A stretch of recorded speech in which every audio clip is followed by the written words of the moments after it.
بسم اللہ الرحمن الرحیم۔ السلام علیکم اسٹوڈنٹس، میرا نام محمد فیصل ہے اور آج ہم 10 کلاس کی کمپیوٹر سائنس کا پہلا چیپٹر پرابلم سالونگ اس کو پڑھیں گے۔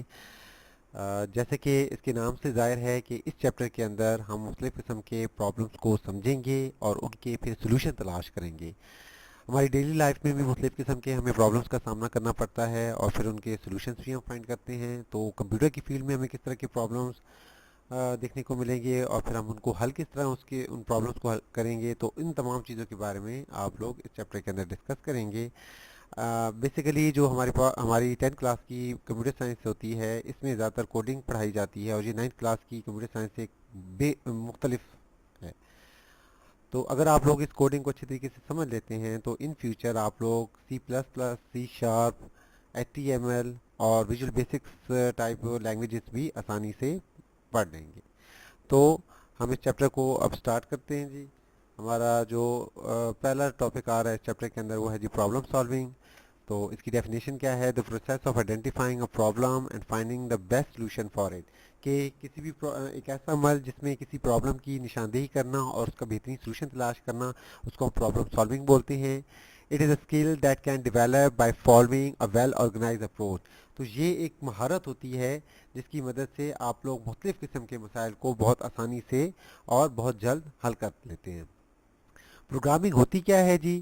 It is a problem solving activity with the help of computer system. تو کمپیوٹر سسٹم کی مدد سے ایک ایسی پرابلم سالونگ ایکٹیویٹی جو کہ ہم کمپیوٹر سسٹم کی مدد سے حل کرتے ہیں، ایک ایسا کسی بھی مسئلے کو حل کرنے کے لیے ہم کمپیوٹر سسٹم کو جو یوز کرتے ہیں اس کو پھر ہم ڈیٹا پروگرامنگ بولتے ہیں۔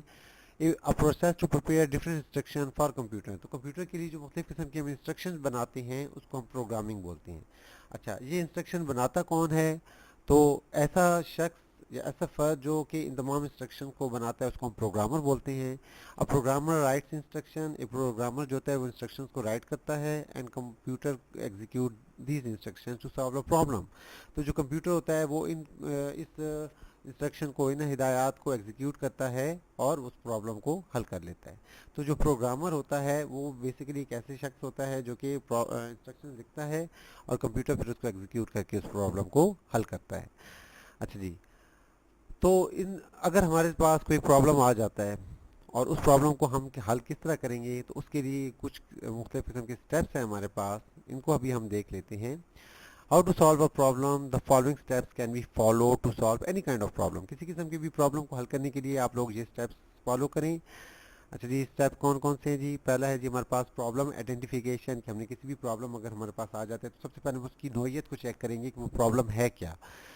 اسپیسیفائی ریکوائرمنٹ، دوسری اس کا اسٹیپ ہے جی اسپیسیفائی ریکوائرمنٹس میں یہ ہے کہ اگر وہ پرابلم اس کے لیے ہمیں کیا کیا چیزیں درکار ہیں اس پرابلم کو حل کرنے کے لیے۔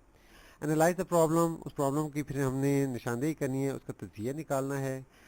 پھر چوتھا ہے جی design algorithm and draw flow charts, اس کا ایک پھر فلو چارٹ بنانا ہے، اس پرابلم کو ہم نے لکھنا ہے اسٹیپ بائی اسٹیپ کہ وہ پرابلم ہے کیا۔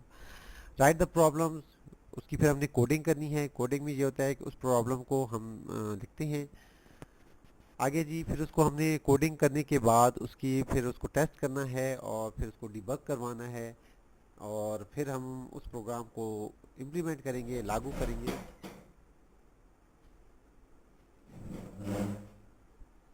پھر اس کو مینٹین اور اپڈیٹ کریں گے اور آخر میں اس کی ڈاکومنٹیشن کی جائے گی۔ نیکسٹ اپنی سلائڈ کی طرف چلتے ہیں۔ پہلا ہمارے پاس ہے جی step problem identification. Problem identification is the most important step to find the correct solution of the problem. سب سے پہلے اگر آپ لوگوں کے پاس کوئی پرابلم آ جاتا ہے تو اس کو حل کرنے کے لیے کیا کیا، اس کے سولوشن کو فائنڈ کرنے کے لیے ہم سب سے پہلے اس پرابلم کی آئیڈینٹیفیکیشن کریں گے۔ if it's not identified correctly then the problem cannot be solved۔ اگر اس پرابلم کی اچھی طریقے سے نشاندہی نہیں کی جائے گی تو وہ پرابلم حل نہیں ہو سکے گا۔ in this step the problem is observed carefully and major areas of concern are identified۔ تو یہ ایک ایسا، اس اسٹیپ کے اندر آپ اس پرابلم کو آبزرو کریں گے، اس کو سمجھیں گے اور پھر اس کے جو اہم پہلو ہیں ان پہ روشنی ڈالیں گے۔ تو مجھے امید ہے بیٹا آپ لوگوں کو آج کا پہلا لیکچر جو ہے وہ سمجھ آ گیا ہوگا۔ انشاءاللہ تعالی نیکسٹ لیکچر کے ساتھ دوبارہ حاضر ہوں گے، تب تک کے لیے